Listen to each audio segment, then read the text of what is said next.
Om Swastiastu kepada anak kelas 11 semuanya. Semoga dalam keadaan sehat, bahagia, dan tetap semangat. Dan pada hari ini, Jumat 24 Juli 2020, kita kembali bertemu dengan saya, Ketut Budiase, guru PPKN di SMK Negeri Bali Mandara dari jam 7.30 sampai dengan jam 9.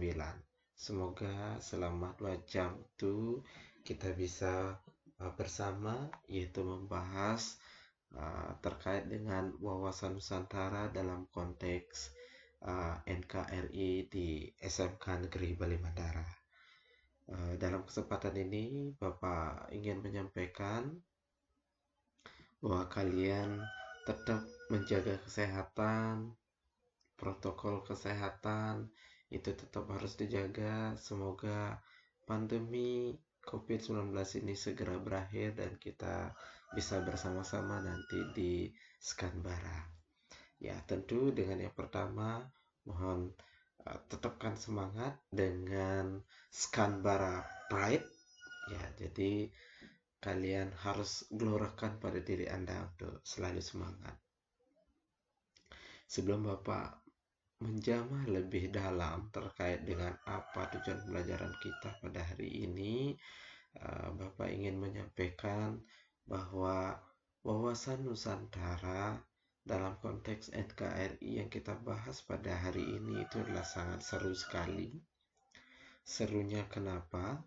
Ya, tentu kita ketahui bahwa negara Indonesia atau negara kesatuan Republik Indonesia terdiri dari berbagai pulau, begitu kaya dengan keanekaragaman, kemudian anugerah Tuhan terkait dengan alam semesta yang begitu indah buat Indonesia, kemudian sistem pemerintahan yang begitu menakjubkan buat negara-negara lain, sehingga kita pada hari ini adalah untuk mempelajari wawasan Nusantara dengan tujuan utamanya adalah bagaimana kita bisa mempertahankan pertahanan nasional itu sendiri, sehingga kita harus memahami kembali tentang NKRI itu sendiri, yaitu melalui wawasan Nusantara sebagai uh, tahap awal atau fondasi awal untuk bisa kita kokoh sebagai NKRI yang kuat, dan NKRI adalah harga mati. Nah, dalam kesempatan ini Bapak ingin menyampaikan bahwa tujuan pembelajaran kita, atau sebelum saya menyampaikan lagi tujuan pembelajaran, bahwa adapun rule kelas kita pada hari ini, yang pertama, silakan anak-anak mengisi daftar hadir di link https://id daftar hadir PPKN 11, dan ingat itu hanya satu kali kalian mengisi, dan saya tidak batasi waktunya, tetapi di akhir pembelajaran itu sudah semua mengisi ya, sehingga tidak menumpuk dengan jadwal pelajaran yang lainnya. Kemudian kepada masing-masing ketua kelas untuk merekap dan melaporkan kepada guru setelah pelajaran tutup dengan mengirimkan rekapan absen, sehingga nanti Bapak akan mencocokkan dari daftar hadir yang sudah dibuat oleh ketua kelas dengan daftar hadir yang sudah diisi. Siapa yang tidak bisa akses nanti bisa saya cocokkan dengan, atau Bapak cocokkan dengan daftar hadir yang sudah direkap oleh ketua kelas. Kemudian seluruh siswa kelas 11 untuk mengikuti instruksi dan petunjuk guru dalam selama proses pembelajaran berlangsung. Kemudian nanti boleh cari waktu atau posisi postingan untuk di medsos terkait dengan pembelajaran kita pada hari ini, pelajaran PPKN. Yang di screenshot adalah pembelajaran dan hasil pembelajarannya. Misalkan screenshotnya itu adalah diri kalian atau hasil pembelajarannya dengan hashtag BDR Skanbara dan hashtag sekolah era baru, tatanan sekolah era baru. Nah, tentu dengan peraturan ini Bapak berharap kalian tetap semangat dan have bright day. Nah, kompetisi dasar kita pada hari ini pasti akan mengarah pada 3 hal sesuai dengan KIKD kita. Itu ada sikap, kemudian pengetahuan, dan keterampilan. Nah, seperti apa? Sikap itu ada 2, sikap spiritual dan sikap sosial. Dalam KD ini, tujuan akhirnya adalah sikap spiritualnya adalah menghayati wawasan Nusantara dalam konteks Negara Kesatuan Republik Indonesia sebagai anugerah Tuhan Yang Maha Esa.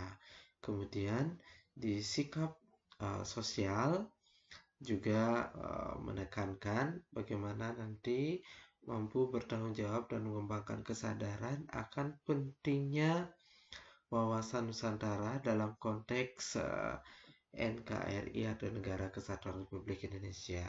Kemudian dari segi pengetahuannya, bahwa kalian nanti akan mampu menelaah pentingnya wawasan Nusantara dalam konteks Negara Kesatuan Republik Indonesia. Kemudian dari aspek keterampilan, bahwa nanti kalian mampu mempresentasikan hasil telaah terkait dengan pentingnya wawasan Nusantara dalam konteks Negara Kesatuan Republik Indonesia. Nah, tujuan pembelajaran tentu dalam hal ini sudah mengacu 3 hal yang tadi, ada pengetahuan, kemudian sikap, dan keterampilan. Tetapi kita dari 3 hal ini yang kita bahas pada hari ini adalah kita di ranah pengetahuan yang juga akan mencangkup sikap dan keterampilan itu sendiri. Nah, pengetahuannya seperti apa? Itu ada wawasan Nusantara, menganalisis wawasan Nusantara, mengidentifikasi fungsi dan tujuan wawasan Nusantara, mengidentifikasi aspek Trigatra dan Pancagatra dalam wawasan Nusantara, menunjukkan peran serta warga negara mendukung implementasi wawasan Nusantara, dan mengkomunikasikan hasil analisis pentingnya wawasan Nusantara konteks NKRI atau dalam konteks Negara Kesatuan Republik Indonesia. Nah, dalam hal ini, untuk mencapai tujuan ini kita laksanakan 2 kali pertemuan. Yang dalam pertemuan ini kita mencukup membahas poin 1 dan poin 2, termasuk juga fungsi, kedudukan, dan tujuan daripada wawasan Nusantara. Kemudian untuk kita mengetahui sejauh mana pengetahuannya, Bapak akan merancang rancang penilaian dalam hal ini untuk mencapai kompetisi dasar, yaitu melalui tes tertulis dalam bentuk pilihan ganda dan uraian. Nanti ini adalah di akhir sesi. Selain kita juga melaksanakan diskusi, Bapak juga akan menilai kalian dalam bentuk tes uraian dan pilihan ganda. Nah, pengertian wawasan Nusantara kita dapat lihat dari 2 sisi. Yang pertama kita lihat dari secara etimologi, bahwa perkataan Warnus atau Nusantara berasal dari 2 suku kata, yaitu wawasan yang berasal dari bahasa Jawa dalam akar kata wawas yang berarti pandangan, tinjauan, penglihatan atau tangkapan indrawi. Nah, kalau dalam bahasa Inggrisnya itu adalah vision. Wawasan Nusantara, sedangkan berikutnya Nusantara itu berasal dari kata Nusa yang artinya negara kepulauan, artinya archipelago state atau satu kesatuan wilayah laut yang ditaburi oleh gugusan pulau.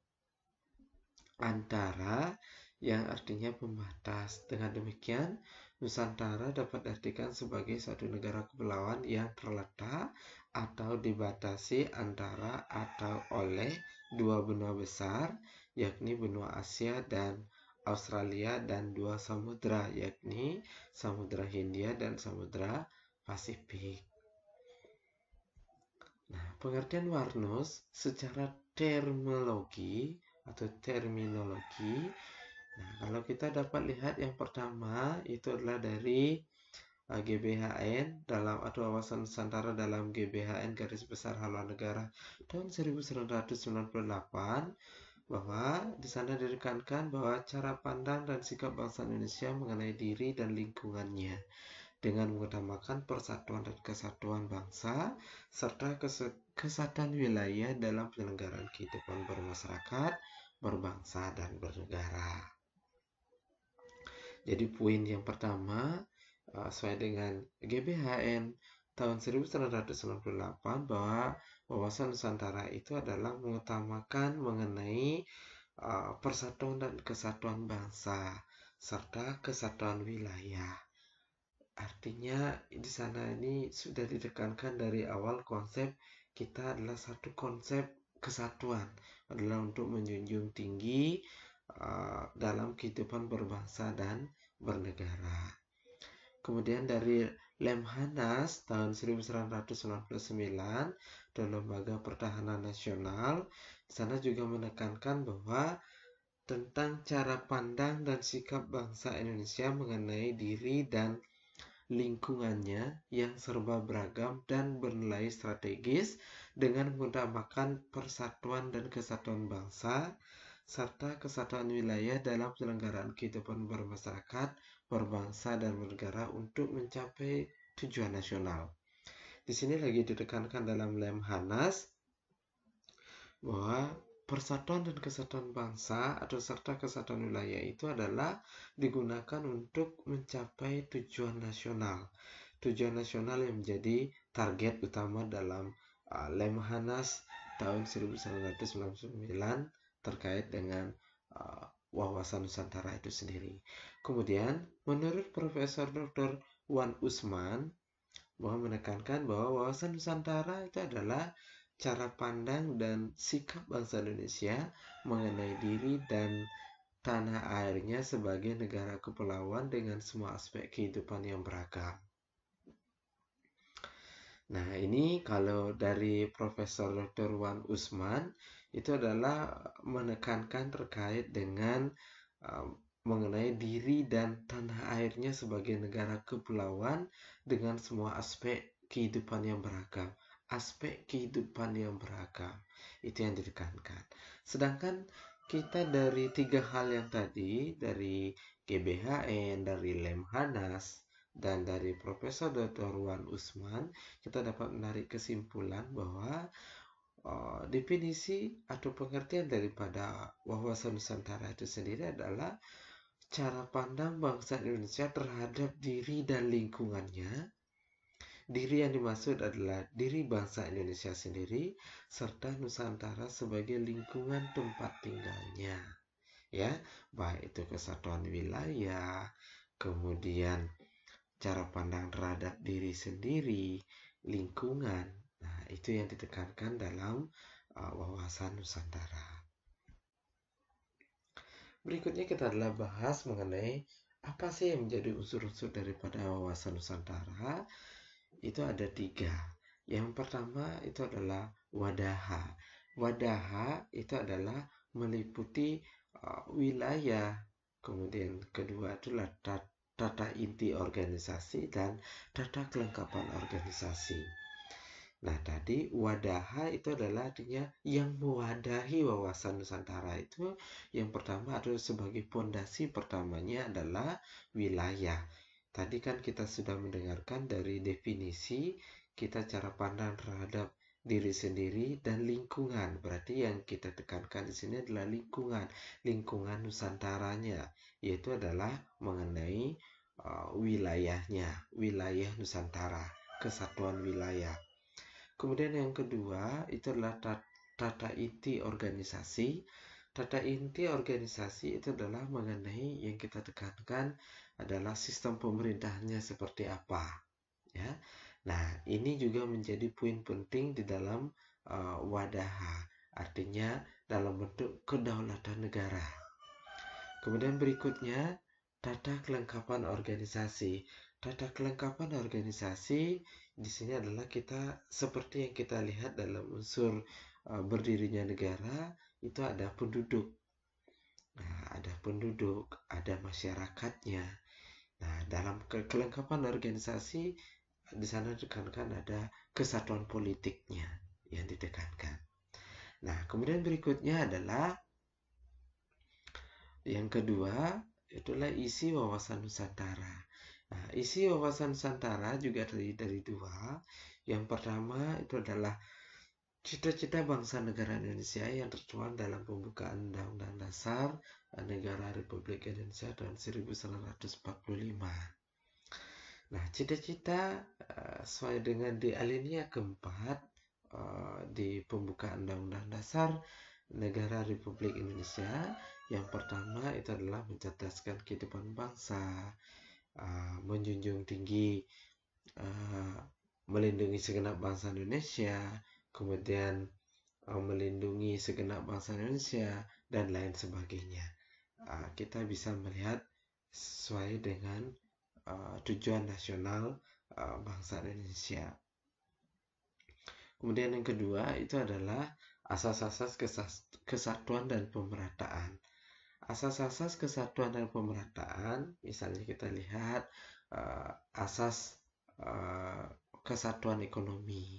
Yang di sini ditekankan adalah ekonomi kekeluargaan, artinya berdasarkan asas kegotong royongan. Kemudian ada kesatuan politik, ada kesatuan wilayah, dan yang lain-lainnya. Nah, di sini kita dapat melihat berdasarkan asas kesatuan dan pemerataannya. Kemudian yang ketiga adalah unsur tata laku, juga terdiri dari dua, yaitu yang pertama adalah tata laku batiniah, yaitu berdasarkan Pancasila, sehingga melahirkan sikap mental dalam berbangsa dan bernegara yang punya kekuatan batin. Faktor yang mempengaruhi perkembangannya adalah budaya, agama, tradisi, dan lingkungan hidup. Kemudian yang kedua adalah tata laku lahiriah, yang merupakan kekuatan kata serta karya atau perbuatan. Hal tersebut akan terwujud di dalam tata perencana, tata pengendalian dalam sebuah proses pembangunan nasional serta tata pelaksanaan.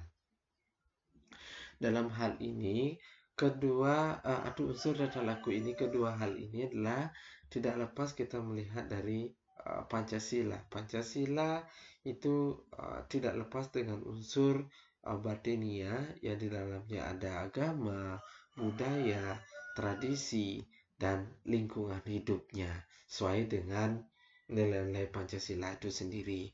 Nah, dari nilai-nilai ini bagaimana dia melaksanakannya dalam proses pembangunan nasional yang disebut dengan tata laku lahiriah. Nah, itu tiga unsur dari wawasan Nusantara. Kemudian dari unsur-unsur wawasan Nusantara, sekarang kita membahas terkait dengan asas-asas wawasan Nusantara. Nah, asas-asas wawasan Nusantara itu terdiri dari 6. Yang pertama itu adalah asas kepentingan bersama, kemudian ada asas keadilan, asas kejujuran, asas solidaritas, asas kerjasama, dan asas kesetiaan. Asas kepentingan bersama, asas ini tercermin pada saat menghadapi penjajah untuk merebut kemerdekaan. Setelah Indonesia merdeka, asas ini merupakan asas dan mengisi kemerdekaan untuk mewujudkan tujuan nasional sebagaimana dalam pembukaan Undang-Undang Dasar 1945. Kemudian berikutnya adalah asas keadilan. Asas ini tercermin dalam tata pergaulan dengan tidak merugikan para pihak dan tidak mengutamakan kepentingan pribadi atau golongan. Kemudian ada asas kejujuran, yakni semua perbuatan yang sesuai dengan realita dan hukum. Kemudian ada asas solidaritas. Asas ini merupakan asas saling memahami dan saling menghargai antar sesama dengan tidak membedakan suku, ras, agama, dan sebagainya, termasuk juga golongan. Kemudian asas kerjasama, yaitu asas yang menerapkan kebersamaan dengan cara gotong royong. Kemudian terakhir itu adalah asas kesetiaan, yaitu asas setia terhadap kesepakatan bersama. Kemudian berikutnya kita akan membahas terkait dengan kedudukan, fungsi, dan tujuan wawasan Nusantara. Kedudukan Warnus yang kita baca bisa kita lihat Kedudukan warna Nusantara adalah sebagai ajaran yang diyakini keberadaannya atau kebenarannya oleh seluruh rakyat Indonesia agar tidak terjadi penyesatan dan penyimpangan. Dalam artian apa? Ini adalah sebagai pedoman awal kita dalam uh, mencapai tujuan nasional itu sendiri. Kemudian fungsi daripada warnus itu adalah digunakan sebagai pedoman, motivasi, dorongan, serta rambu-rambu dalam menentukan segala kebijakan, baik itu keputusan, tindakan, dan perbuatan bagi penyelenggara negara di tingkat pusat dan daerah maupun bagi seluruh rakyat Indonesia dalam kehidupan bermasyarakat, berbangsa, dan bernegara. Digunakan sebagai pedoman dan motivasi dalam mencapai tujuan nasional, baik itu berupa kebijakan, keputusan, tindakan. Inilah digunakan dalam mencapai seluruh tatanan kehidupan bermasyarakat, berbangsa, dan bernegara. Nah, tujuan daripada warnus kita melihat berdasarkan pendapat atau menurut Christine St. Kansil di dalam bukunya Pendidikan Kewarganegaraan di Perguruan Tinggi menjelaskan bahwa tujuan wawasan Nusantara itu adalah satu, untuk mewujudkan kesatuan dalam segenap aspek kehidupan nasional, baik aspek alamiah dan aspek sosial. Dan yang kedua itu adalah sebagai tujuan keluar pada lingkungan bangsa dan negara yang mengelilingi Indonesia, ialah ikut serta mewujudkan ketertiban dan perdamaian dunia berdasarkan kemerdekaan, keadilan sosial, dan perdamaian abadi. Nah, ini sesuai dengan tujuan negara, ya. Dan untuk mencapainya itu disesuaikan dengan ini. Kemudian berikutnya, kedudukan warnus dalam paradigma nasional. Nah, kedudukan warnus dalam paradigma nasional, satu, kita dapat melihat berdasarkan sebagai landasan ideal, yaitu disesuaikan dengan Pancasila sebagai landasan falsafah, ideologi bangsa, dan dasar negara. Inilah sebagai landasan ideal kita. Kemudian berikutnya adalah landasan konstitusional, yaitu berdasarkan Undang-Undang Dasar Negara 1945 sebagai konstitusi negara. Kemudian berikutnya, wawasan Nusantara sebagai visi nasional, yaitu berkedudukan sebagai landasan visional. Kemudian, ketahanan nasional sebagai konsepsi nasional, berkedudukan sebagai landasan konsepsional. Kemudian GBHN sebagai politik dan strategi nasional atau sebagai kebijaksanaan dasar nasional, berkedudukan sebagai landasan operasional. Nah, halo semuanya. Setelah kita membahas materi di atas, sekarang mari kita diskusi terkait dengan wawasan Nusantara sebagai penekanan kita terkait dengan konsep warnus itu sendiri. Nah, permasalahannya adalah apa konsekuensi logisnya warnus dalam wawasan nasional perlu kita pahami. Artinya konsepsi atau konsekuensi logisnya warnus itu perlu kita pahami seperti apa sih. Kemudian berikutnya, sejak kapan sih warnus itu dirumuskan? Kemudian konsep apa yang melandasi warnus? Nah, ini yang perlu kita bahas dalam pembelajaran kita.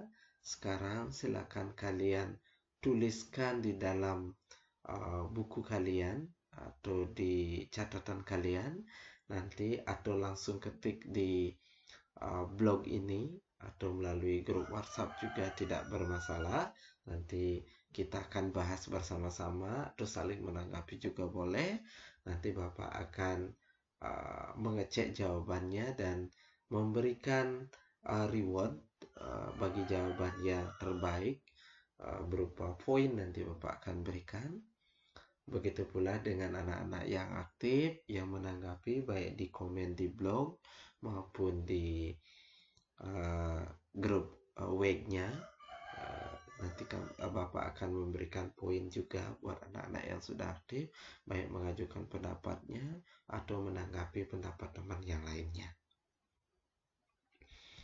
Nah, untuk selanjutnya, untuk pertemuan selanjutnya, silakan kalian pelajari tentang aspek Trigarta dan Pancagatra dalam wawasan Nusantara dan buat resumenya dalam format mind map atau PPT, atau bisa juga diketik di Word, bisa dalam format PDF juga tidak masalah. Nanti bisa dikumpul melalui link yang sudah tertera ini di s.id/tugas PPKN 11 dalam bentuk gambar atau softcopy, PPT, PDF, Word, dan yang lain-lainnya.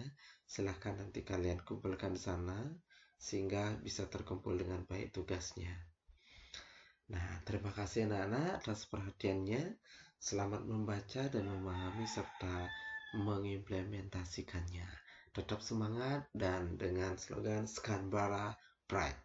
Terima kasih dan selamat pagi.